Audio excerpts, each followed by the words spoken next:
जय गायत्री देव, जय गुरुदेव, जय गायत्री माता।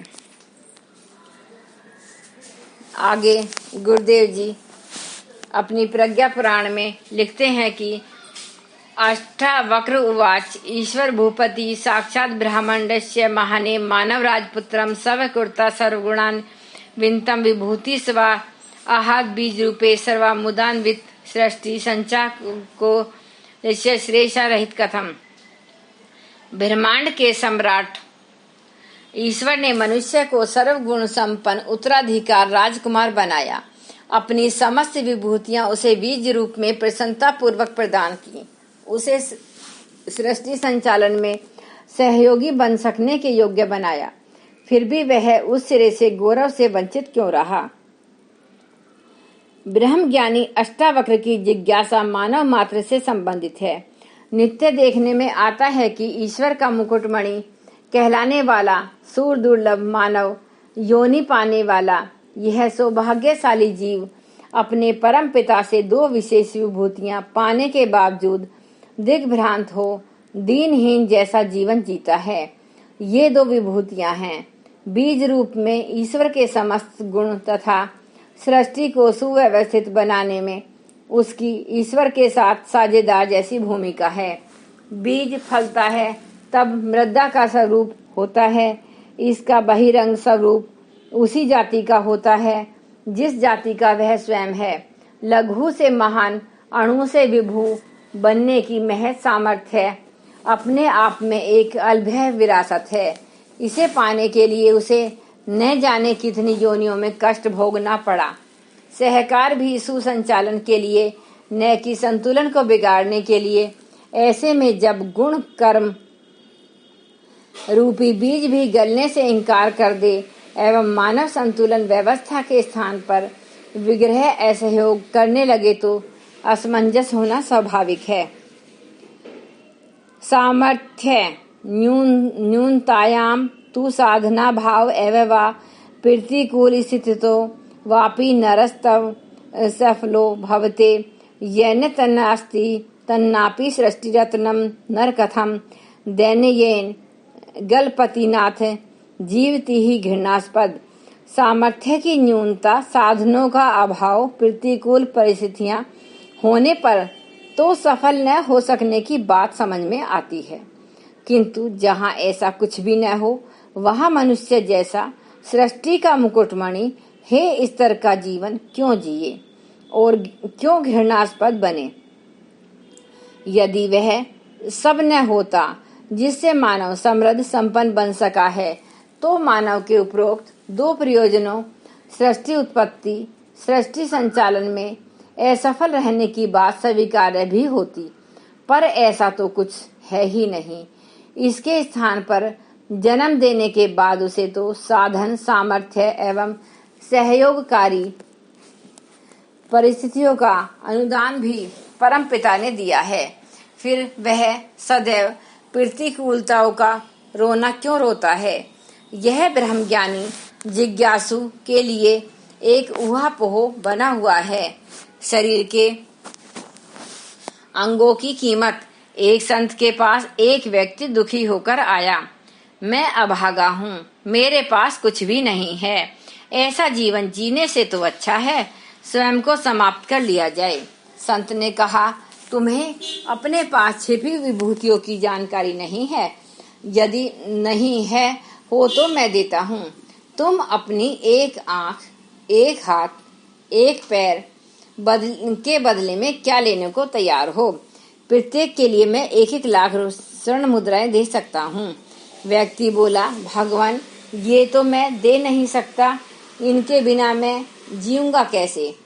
तब संत बोले, रे मूर्ख, करोड़ों की संपदा तो अपने साथ लिए घूम रहा है। वह रोना यह होता है कि मेरे पास कुछ भी नहीं है। बहुसंख्य ऐसे ही हैं जो इस बहुमूल्य संपदा को न पहचान कर अभागी स्थिति में जीते हैं। आत्मबोध उन्हें तब होता है जब उन्हें कोई प्रज्ञा संपन्न मनीषी सीख देता है। जो है वही क्या कम है। एक मनुष्य किसी महात्मा के पास पहुंचा। वह कहने लगा, जीवन अल्पकाल को ही है, अल्पकाल का ही है। इस थोड़े से समय में क्या क्या करें। बाल्यकाल में ज्ञान नहीं रहता, बुढ़ापे उससे भी बुरा होता है। रात दिन नींद नहीं लगती, रोगों का उपद्रव अलग बना रहता है। युवा अवस्था में कुटुंब का भरण पोषण किए बिना नहीं चलता, तब भला ज्ञान कैसे मिले, लोक सेवा कब की जाए। इस जिंदगी में तो कभी समय मिलता है, दिखता ही नहीं है। ऐसा कह और खिन्न होकर वह रोने लगा। उसे रोते देखकर महात्मा भी रोने लगे। उस आदमी ने पूछा, आप क्यों रोते हैं महात्मा? महात्मा ने कहा, क्या करूं बच्चा, खाने के लिए अन्न चाहिए, लेकिन अन्न उपजाने के लिए मेरे पास जमीन नहीं है।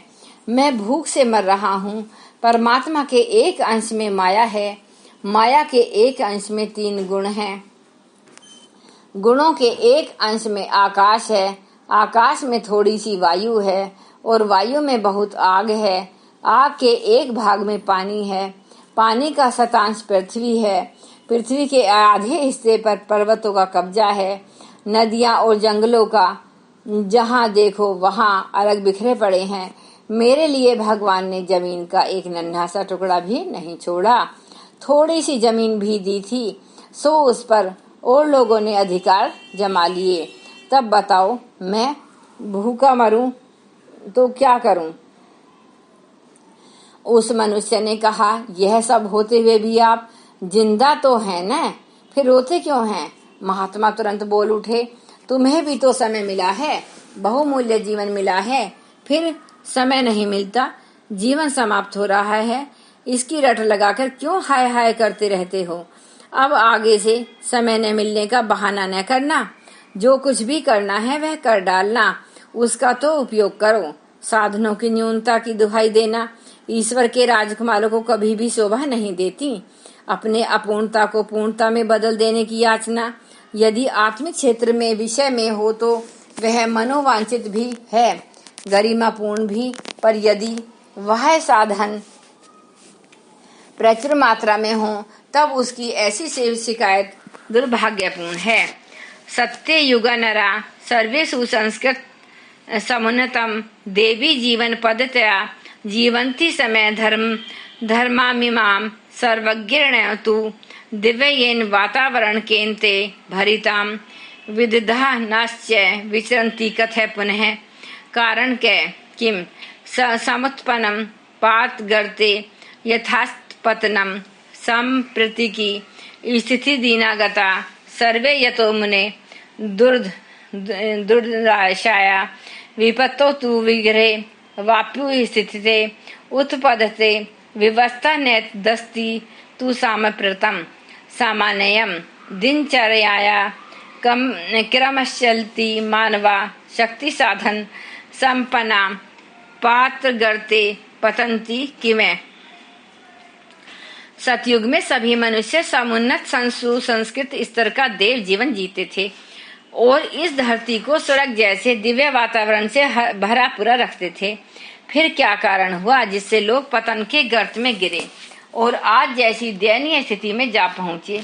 कोई दुर्धर्ष विपत्ति विग्रह आने पर व्यवस्था उत्पन्न हो सकती है, किंतु सामान्य क्रम चलते रहने पर भी शक्ति साधनों से संपन्न मनुष्य अधपतन के गर्त में क्यों गिरते जा रहे हैं? ऐसी बात नहीं है कि जब से मनुष्य को यह जन्म मिला है, सृष्टि की उत्पत्ति व विकास हुआ है, यह हे स्तर का ही जीवन जीता आया है। मानव सतयुग में सभ्य सुसंस्कृत जीवन भी जी चुका है। श्रेष्ठता की उसे ऊंचाई पर पहुंचकर फिर नीचे गिर पड़ना कहाँ तक उचित माना जाएगा? होना तो यह था कि आज स्थिति सतयुग में भी श्रेष्ठ स्तर की सर्वगोपम होती, परंतु ऋषि पाते हैं कि प्रस्तुत परिस्थितियां तो नारकीय स्थिति से भी गई बीती हैं। उच्चा दर्शाए संसृष्टो मानवो यदि जीवति त्रश्चा प्राणिनाम हे स्तरणेन मनसा तथा अनात्माचरणम कुर्यान सृष्टि संतुलम तथा विकुर्याद महादर्श्य चिंताया विषय तथा। उच्च प्रयोजनों के लिए सृजा गया मनुष्य तिर्यक योनियों में रहने वाले प्राणियों सभी अधिक हे स्तर की मन स्थिति रखें, अनाथ आचरण करें, सृष्टि संतुलन बिगाड़े तो सचमुच ही यह बड़े आश्चर्य और चिंता की बात है। सोचा यह था कि मनुष्य अपने को श्रेष्ठता से जोड़े रहेगा, अन्य जीवधारियों के लिए एक आदर्श उदाहरण बनेगा, पर स्थिति कुछ विचित्र एवं चिंताजनक भी है। विवेक चूड़ामणि में यह स्पष्ट करते हुए मनुष्य भ्रष्ट आचरण की ओर कब प्रवृत्त होता है संकेत करते हुए कहा गया है, शब्द भी पंच भिरे पंच पंच तव मापू सब गुणेन बद्धा कुरंग मातंग पतंग गिमेन नर पंच भिरंजति किमें। हिरण, हाथी, पतिंगा, मछली और भोरा ये अपने अपने स्वभाव के कारण शब्द आदि 5 विषयों में से केवल एक से आसक्त होने के कारण मृत्यु को प्राप्त होते हैं। तो फिर इन 5 विषयों में जकड़ा हुआ असंयमी पुरुष कैसे बच सकता है? उसकी तो दुर्गति सुनिश्चित ही है। अन्य जीवधारियों के समान यदि मनुष्य भी शिष्णोधर परायण रहकर अपनी आचरण व चिंतन बिगाड़ ले तो फिर यह मानना चाहिए कि वह धरती पर इस योनि में अवतरित होकर भी दुर्भाग्यशाली ही बना रहा। आज मानव की उपभोग की ललक व सुख साधना अर्जित करने की एकांगी घुड़दौड़ ने यह भुला दिया कि इस तथाकथित प्रगति और सभ्यता का सृष्टि संतुलन पर क्या असर पड़ेगा। उच्छृंखल भौतिकवाद अनियंत्रित दानव की तरह अपने पालने वाले का ही वह भक्षण कर रहा है। पर्यावरण असंतुलन और अदृश्य जगत में संव्याप्त हाहाकार मानव की स्वयं की संरचना जो आस्था संकट के रूप में प्रकट हुआ और जिसकी प्रतिक्रिया विभिन्न विभीषिकाओं के रूप में मानव जाति को भुगतनी पड़ रही है, इतिहास का अवलोकन करने पर ज्ञात होता है कि ऐसे उदाहरण पहले भी हुए हैं। अपनी करनी से पतित तपस्वी राक्षस बने। रावण विद्वान था, अपनी तपश्चर्या के बल पर उसने अपरिमित सामर्थ्य अर्जित की। यह सब होते हुए भी उसके अपने हे आचरण के कारण स्वयं भगवान को उसका संहार करने हेतु जन्म लेना पड़ा। भस्मासुर का उदाहरण भी इसी का घोतक है कि उच्च स्थिति को पहुंचा मनुष्य कोई व्यवस्था न होने पर भी दुर्बुद्धिवश स्वयं अपने लिए गड्ढा खोद लेता है। इसी प्रकार हिरण्याक्ष और हिरण्यकश्यप जैसे बलवान योद्धाओं और आसुरी प्रवृत्तियों के कारण मरना पड़ा। शुभ निशुंभ मधु कैटभ महिषासुर दुर्गा के द्वारा मारे गए। सहस्त्र भायु परशुराम जी द्वारा, वाणासुर श्री कृष्ण जी द्वारा मारे गए। जरासंध भीम द्वारा दुर्गति से मारे गए। सुपनखा खरदूषण वन में तपस्या करने वाले ऋषियों को सताते थे। ताड़का यज्ञों में विघ्न पहुंचाती थी। बलि ने अपने छोटे भाई को निर्वासित कर उसकी स्त्री को अपने रखेल बना छोड़ा था। राम लक्ष्मण ने इन सभी को मारकर दुष्टता का अंत किया।